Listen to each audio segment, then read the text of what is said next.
Imagine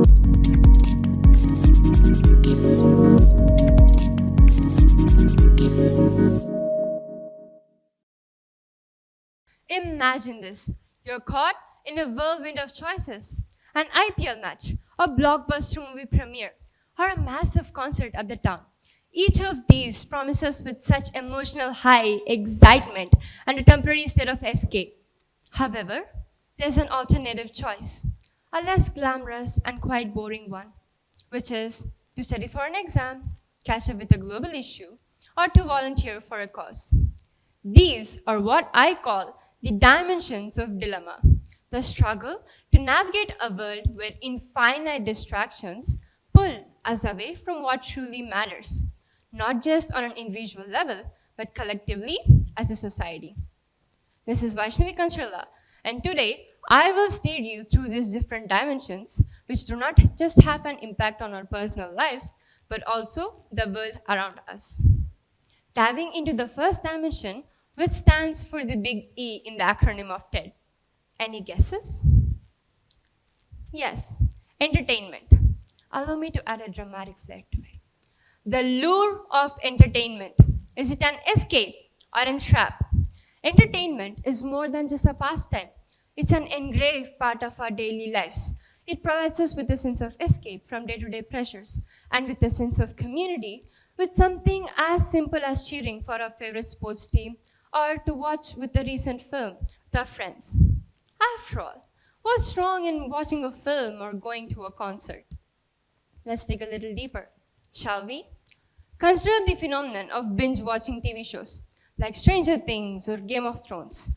Millions of audiences worldwide spend hours, sometimes the entire weekends, to finish the series. It is to be pointed out that we put an emotional stake into characters, arcs, and plots. That means we feel pleasant and unpleasant emotions. Once the credits starts to roll and the series ends, what's left?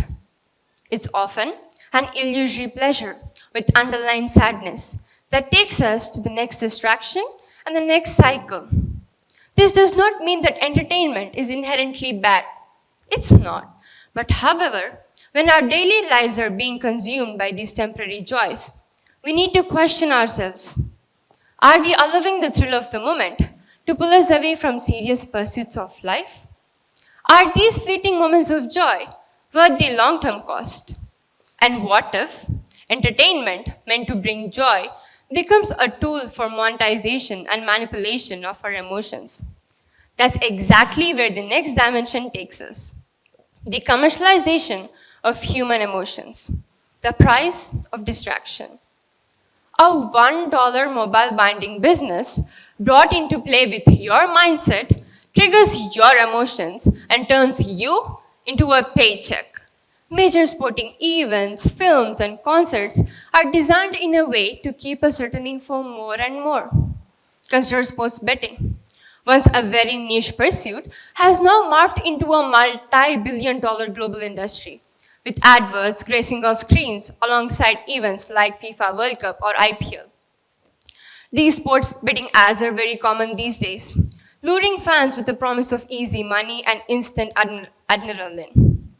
And the negative implications of this are not just individual, they're systemic.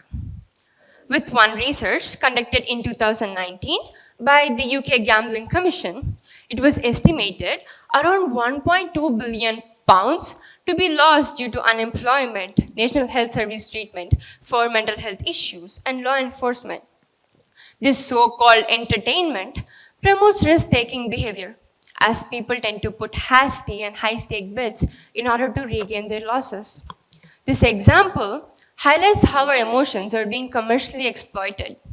We feel happier to be part of something bigger, but the true winners are corporations who are trying to profit from our attention. This goes beyond financial matters.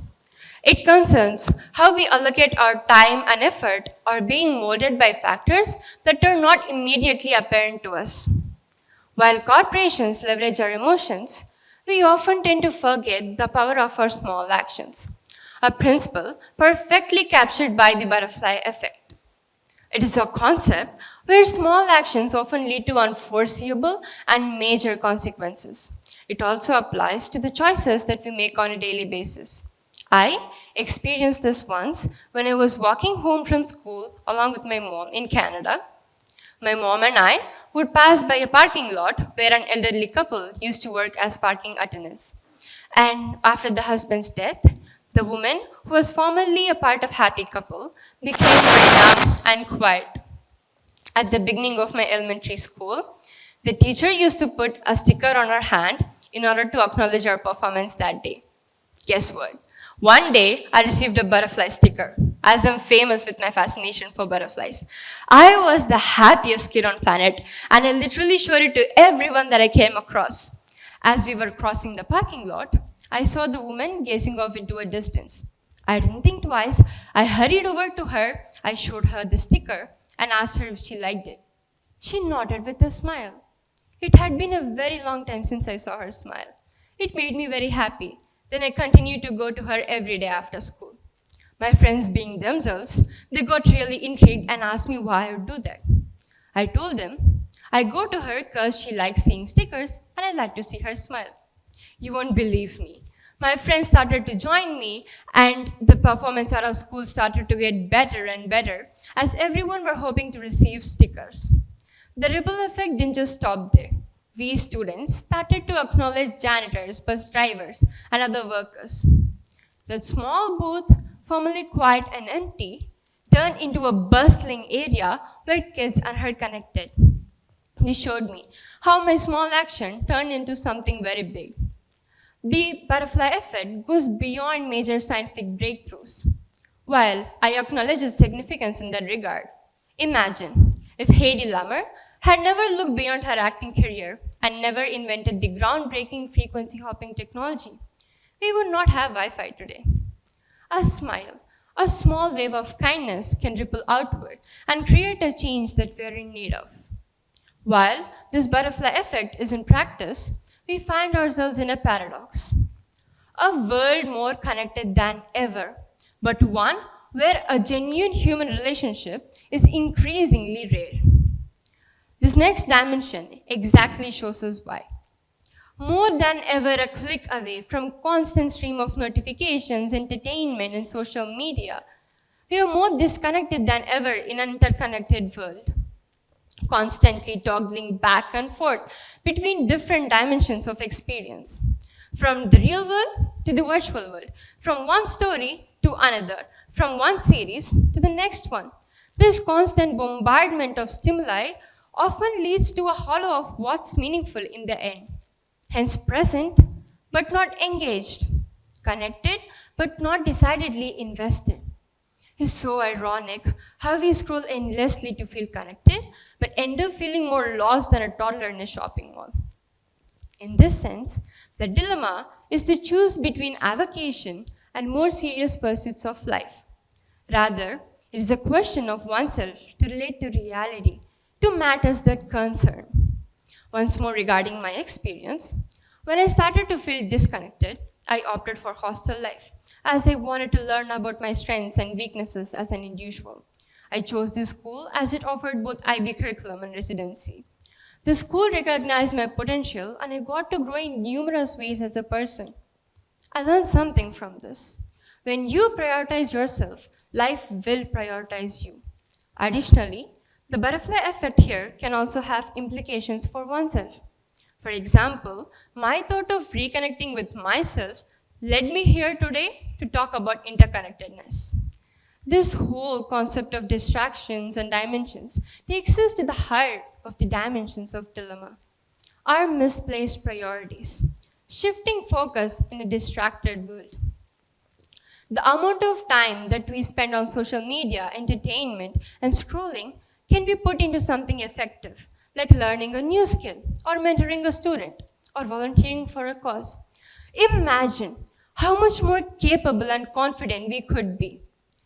I only emphasize on this because the options are numerous and the profound depth is potentially deep. Consider Boyan Slat, who at the age of 16 declared a war against the ocean plastic pollution, which was once a mere high school project turned into the ocean cleanup. He was just dedicated to his message.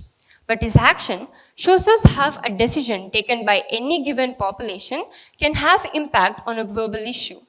And it also tells us why the choices we make us for who we are. In conclusion, how may we traverse this dilemma of dimensions? And what are the dimensions here in the first place? The dimensions here are the opportunities and experiences that are available to one's individuality. And they're often associated with spaces that can be courageously ventured into or drowned within. They may translate to something physical, like attending an event, or something digital, like scrolling through social media. Then what's the dilemma in this? The dilemma here is to choose between different dimensions that provide us with different levels of gratification. For example, long-term satisfaction is attained by meaningful involvement and learning, while short-term gratification is provided by fleeting moments of joy, like attending a party or like going to a concert.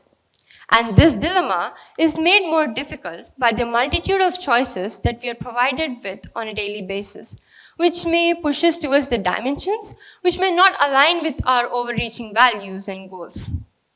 The central dilemma here is, which dimension do we emphasize our focus in?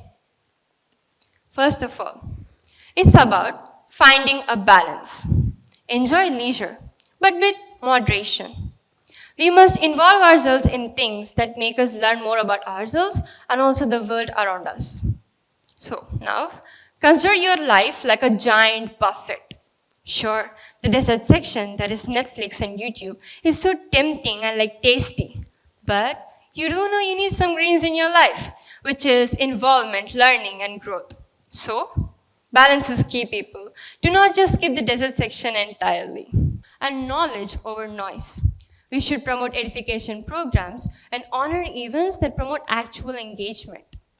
We should change the values upheld by society. Against the better cacophony of distractions, it is easy to feel like our actions don't matter. But trust me, the truth is, every decision and choice counts, even if the choice is not to hit snooze for the 4th time this morning. Consider your focus like a cell phone battery. The more tabs you open, the faster it drains. The dilemma is real, but it's not insurmountable, as we can change it. In a world of distractions, we have the power to decide the kind of one we want to live in. The one driven by distraction, or the one guided by purpose. We can reclaim our focus. So what? Let's reclaim our focus. Oh wait, what if Netflix drops a new series tomorrow? In that case, balance, people, balance. So, future is in our hands. Until unless we're busy scrolling, then it's just awkwardly waiting for its turn forever and ever. So, life offers infinite dimensions, and that choice is yours to make. Thank you.